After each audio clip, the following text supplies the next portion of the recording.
Sweden का सुदूर उत्तर एक विंटर वंडरलैंड की तरह दिखता है। एक जमाने में माना जाता था कि दुनिया यहीं पर खत्म होती है। जमीन बंजर है और स्प्रूस के पेड़ छोटे। कमोबेश पूरे साल जमीन बर्फ से ही ढकी रहती है। लेकिन गिलजास का जंगल एक खूबसूरत लैंडस्केप ही नहीं, सामी जनजाति का घर भी है। सामी चरवाहे रेनडियर नस्ल के हिरणों को पालते हैं। माटी बर्ग सारी जिंदगी इसी जंगल और वीराने में रहे हैं। जंगल से उनका संपर्क इतना गहरा है कि बड़े शहर में उन्हें दर्द सा महसूस होने लगता है। स्वीडन की अदालतों में जमीन के अधिकारों को लेकर एक दशक तक उन्होंने कानूनी लड़ाई लड़ी है। मामला सुप्रीम कोर्ट तक गया, जहां सामी जनजाति को अप्रत्याशित जीत हासिल हुई। अदालत ने फैसला सुनाया कि उनके इलाके में उनकी इजाजत के बगैर कोई भी शिकार नहीं कर सकता और न मछली मार सकता है।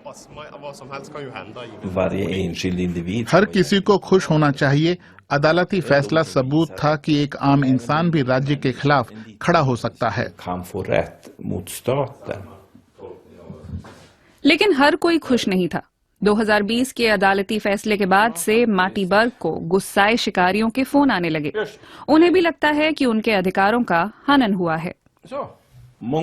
शिकार और मछली मारने को लेकर यहाँ लोगों में खासा जुनून रहता है। बहुत से शिकारियों को डर है कि हम सामी लोग उन्हें जंगलों में घुसने से रोकेंगे। हम ऐसा तो नहीं करेंगे, लेकिन रेनडियर हमारे लिए सबसे ऊपर हैं, फिर सामी लोग आते हैं और फिर बाकी लोग हैं। लोगों का गुस्सा कभी कभी रेनडियर और उनकी विशाल रिहायशी जरूरतों पर ही फूट पड़ता है। सामी इलाके से गुजरते हुए हमें भी इसका स्वाद चखने को मिला। रेनडियर एक झटके में ट्रैफिक को ठप कर सकते हैं, मेन ट्रंक रोड को भी। स्वीडन में कोई 3 लाख रेनडियर हैं और सिर्फ सामी लोगों को ही उन्हें रखने की इजाजत है। लार्स ओला यानोक अपने 1 साल के छौनों को खाना दे रहे हैं। रेनडियर काफी मजबूत जानवर होते हैं, लेकिन सर्दियां काटने के लिए उन्हें हर रोज मॉस और लाइकन की खुराक भी चाहिए, क्योंकि बर्फ से ढकी जमीन पर पौधों तक पहुंचना तो आसान नहीं। यानोक बताते हैं कि हाल में वो रेनडियरों को चरा रहे थे, तभी वहां से गुजरती एक कार में सवार लोग उन पर चिल्लाने लगे। 20 मीटर दूर से ड्राइवर चिल्लाया, अगर तुम अपने रेनडियर यहाँ ले आए तो हम उन्हें गोली मार देंगे। मैंने मन ही मन सोचा, अरे बाप रे, ये लोग तो वाकई आक्रामक हैं। उसने कहा, तुम में से कोई चरवाहा जंगल में अकेले दिखाई दिया तो मैं उसे भी गोली मार दूंगा। ये सुनकर तो मैं वाकई डर गया।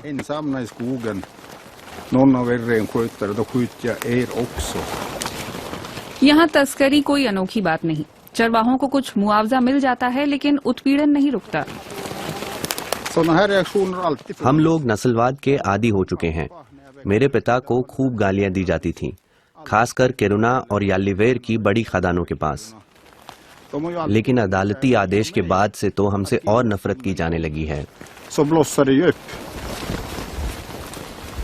मुद्दा सिर्फ रेनडियर और उनकी चरागाहों का ही नहीं है। सामी लोगों की पारंपरिक जमीनें कुदरती संसाधनों से भरी पड़ी हैं। इनकी भारी मांग है, लेकिन खनन के अधिकार बांटने का जिम्मा राज्य का है, सामी जनजाति का नहीं।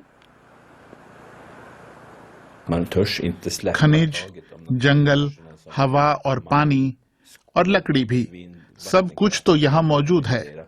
सरकार पूरा दोहन करके रहेगी।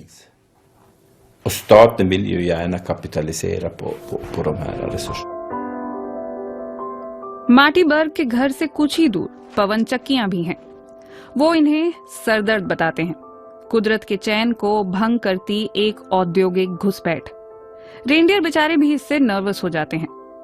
सामी लोगों की पुश्तैनी जमीन पर खनिज संसाधनों की होड़ बस शुरू ही हुई है। उन्हें उम्मीद है कि कोर्ट में मिली जीत से अपने पारंपरिक इलाके पर मुकम्मल नियंत्रण का उनका दावा और पुख्ता होगा।